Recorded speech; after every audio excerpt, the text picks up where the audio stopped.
سلام، ما با ایکیجید هستیم و در این ویدیو میخوایم به شما قوانین و علائم ترافیک برای دوچرخه سواری در جرمنی را توضیح بدهیم. پس با ما همراه باشید. قانون اول، آشنایی با بخش‌های مختلف دوچرخه.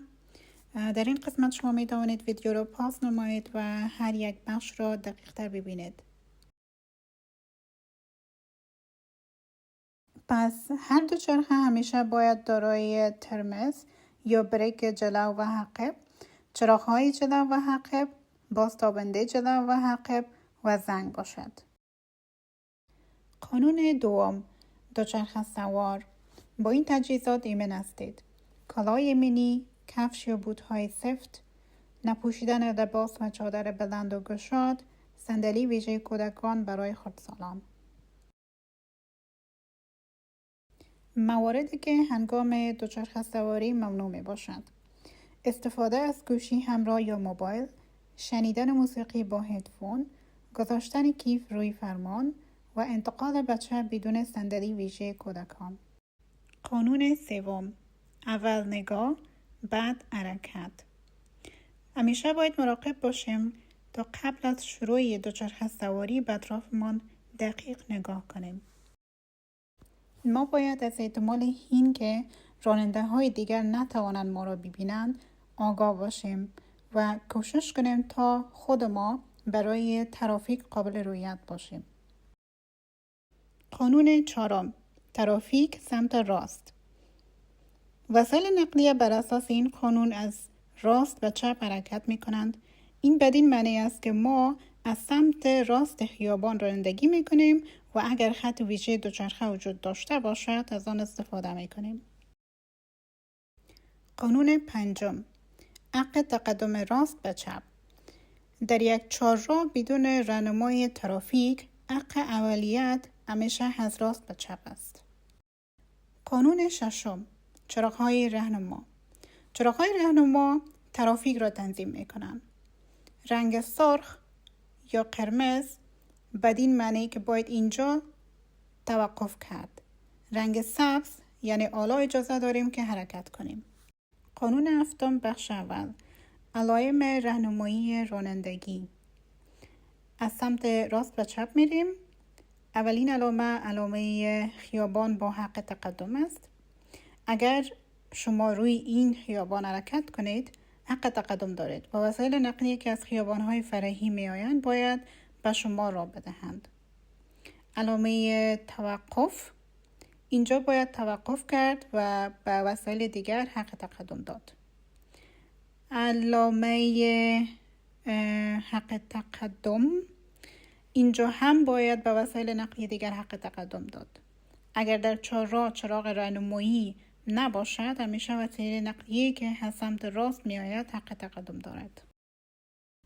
زمانی که در یک چهارراه یا فرعی با این تابلو یعنی حق تقدم در چهارراه یا فرعی بعدی مواجه میشویم در آن صورت حق تقدم داریم. این تابلو تنها در مورد امین چهارراه یا فرعی صدق می کند. در چهارراه یا فرعی بعدی ممکن است مقررات حق تقدم به شکل دیگری تعیین شده باشد.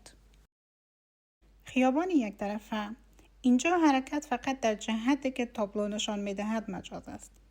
در بعضی از قسمت‌ها می‌دانید علامه بعدی که دوچرخه با تیرهای مخالف الجهت است ببینید این استثناء می باشه. اگر این علامت نصب شده باشد شما می‌توانید به هر دو جهت حرکت کنید.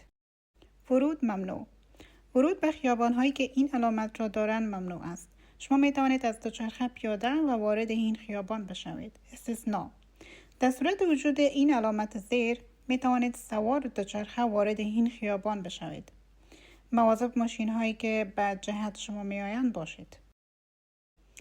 دوچرخه سواری در این جاها مجاز است. از طرف راست به چپ میریم. مسیر عبور مواضع حابران و دوچرخه سواران. خط مشترک برای حابران و دوچرخه سواران. مسیر ویژه دوچرخه. در جاهایی که تابلوهای زل را می‌بینیم بدین معنی است که در آنجا ما اجازه دوچرخه سواری را نداریم.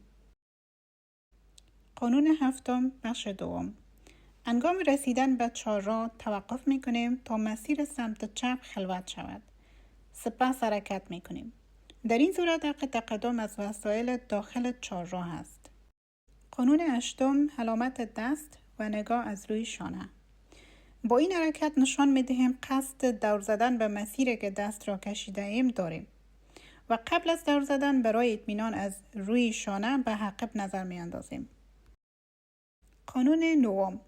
مواظب گردش یا دور زدن وسایل نقلیه دیگر باشید. هنگام گردش یا دور زدن ماشین های دیگر خطر این وجود دارد که شما در نقطه کور قرار بگیرید و راننده شما را نبیند. در این صورت لزوما از حق تقدم خود بگذارید و عقب ماشین های بزرگ در حال گردش یا دور زدن حرکت کنید. قانون دوم. فاصله تان را حفظ کنید. از ماشین های پارک شده چون احتمال باز شدن در ماشین ها وجود دارد. از تمام ماشین و دوچرخه ها امکان دارد ناگهان توقف یا بریک کنند. قانون 11. برای عبور از چهارراه بهتر است پیاده شوید و از جاده پیاده رو استفاده کنید. قانون 12. در صورت تنظیم ترافیک از سوی پلیس، چراغ‌های راهنمایی و تابلوها غیر قابل استفاده می باشند. این ویدیو توسط بایکیجیز ساخته شده است. بایکیجیز یک سازمان داوطلبانه که از زنان مهاجر و پناهنده حمایت می کند تا دوچرخه سواری را یاد بگیرند و با اعتماد به نفس در آلمان حرکت کنند. برای معلومات بیشتر به وبسایت ما bikeejeez.org مراجعه کنید و ما را در اینستاگرام @bikeejeez دنبال کنید.